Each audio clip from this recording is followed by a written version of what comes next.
poursuivre notre œuvre. Nous savons combien est lourde la responsabilité que notre génération remet entre vos mains. Nous en connaissons le poids depuis que très jeunes, nous aussi, nous l'avons reçu de nos aînés. À votre tour, vous aurez à la léguer à vos cadets qui la remettront à vos enfants. Ainsi, de nos lointains ancêtres à nos arrière-petites-filles et petits-fils, et ce jusqu'à la fin des temps, chaque génération de Kabyles est anoblie par l'histoire qui lui confie la mission de perpétuer notre souffle de vie, de dignité et de liberté de tout temps menacé par des tyrans et des envahisseurs. Vous aurez vous aussi insufflé à cette parole aux multiples accents que nous tenons de nos anciens, une qualité et un dynamisme qui seront décuplés par votre descendance. Le kabyle qui fait notre originalité et notre fierté en tant que peuple, cette langue qui nous vient du fin fond des âges et de la grande famille Amazigh, est ce que nous apportons de meilleur à l'humanité. Il exprime notre âme, notre être et notre terre face au déchaînement des hommes et des éléments dont ils freinent la folie en leur montrant combien notre attachement à la liberté est sans limite, notre hospitalité légendaire et notre respect des autres peuples total.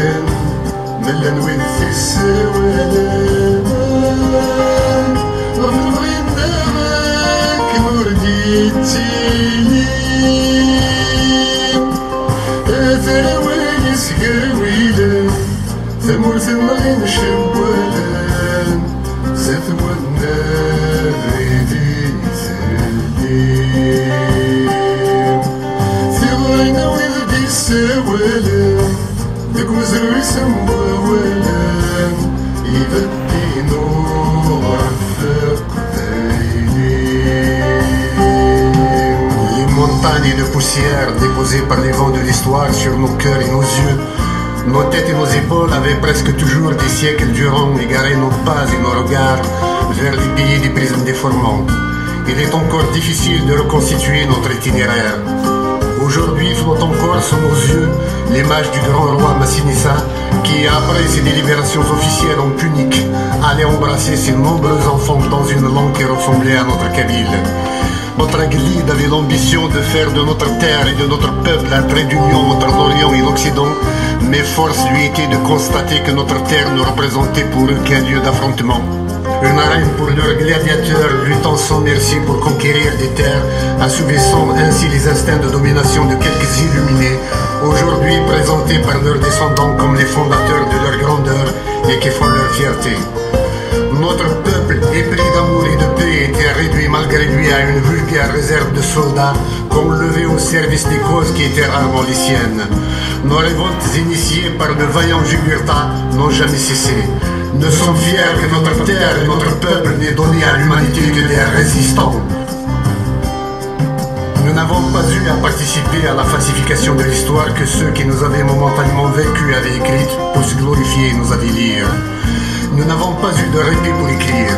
À peine avions-nous repoussé les hordes européennes vers le nord, dans un épuisant effort que nous avons eu à affronter les Arabes venus de l'Est pour, sous le prétexte de l'islam, violer notre terre et notre âme, voler nos richesses et nos filles au nom d'un Dieu qu'ils n'ont jamais respecté.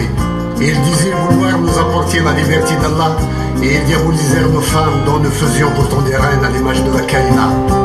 Moralement, nous leur étions supérieurs. Militairement, il a fallu quelques siècles pour en venir à bout.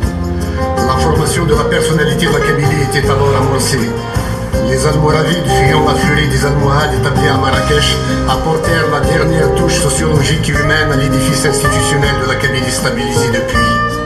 L'Afrique du Nord, payant son inféodation aux califats moyen-orientaux et à leur insatiable besoin de richesse, qu'ils enlisèrent dans l'aventure de l'Andalousie, se désagrégea dans une confusion générale qui allait ouvrir la voie à une nouvelle conquête du sous-continent par les peuples d'Europe et d'Asie mineure.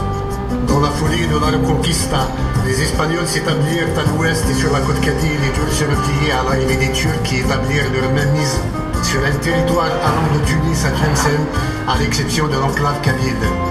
Les représentants de la sublime porte à Alger n'avaient que l'insulte à leur porter pour se venger de ce peuple frondeur qui les narguait et refusait de l'autorité.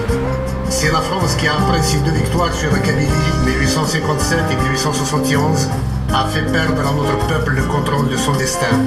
Pour le reconquérir, ils s'étaient crus dans l'obligation de se fondre dans une nouvelle identité, un nouveau pays, un nouveau peuple taillé sur mesure par la France coloniale, l'Algérie. L'engagement de la Kabylie pour l'indépendance algérienne fut franc, total et massif, et ce depuis 1926. Alors que les oulémas, précurseurs des terroristes islamistes, aujourd'hui coupeurs de tête au nom d'Allah, dénonçaient sans vergogne les indépendantistes dans leurs écrits. L'anticabylisme prenait de l'épaisseur.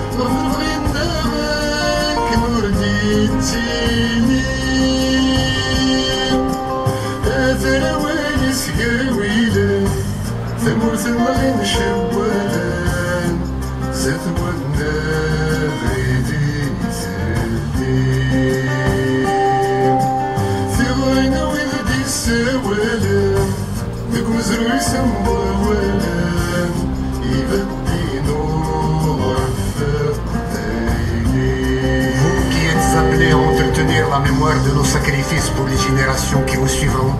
Sachez qu'en tant que Kabyles, nous avons oublié dans notre combat pour l'Algérie jusqu'au fait que nous étions un peuple. Nous, dont les parents s'étaient donnés en offrande à l'indépendance de l'Algérie, nous avons grandi comme nos aînés dans la ferveur nationaliste et voulions faire de notre pays le plus beau et le plus prospère au monde. Notre amour était et reste entier pour cette terre irriguée de nos larmes et de notre sang, cette patrie miroitant dans les regards trahis de nos veuves et de nos orphelins, sortis des rangs de nos maquisards qui rendaient l'âme sous la torture de leurs bourreaux dans les caves du colonialisme, ou après dans les bas-fonds de la police politique de l'indépendance.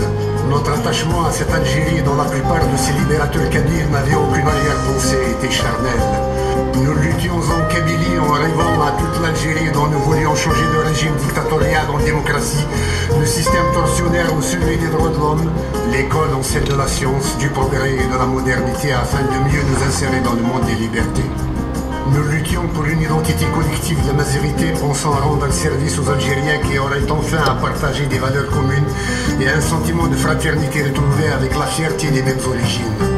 Notre voie était tracée par l'étoile nord-africaine de 1926 à travers laquelle la Kabylie s'était engagée à prendre en charge le destin de tout de ce continent. Notre combat de tout temps était généreux, orienté vers l'intérêt des autres au lieu et place de celui des Kabyles et de la Kabylie. De l'insurrection armée du FFS en 63 au printemps noir 2001 en passant par le printemps berbère de 1980, tous les militants kabyles n'avaient d'autre objectif que de construire une Algérie conforme à leurs rêves communs. Nous confondions tous allègrement l'Algérie et la Kabylie. C'est au terme d'un long processus que nous avons pris conscience de l'impasse dans laquelle nous étions. Un militant ne remet pas en question sa cause. La force d'une conviction écrase toutes les preuves de sa réfutation.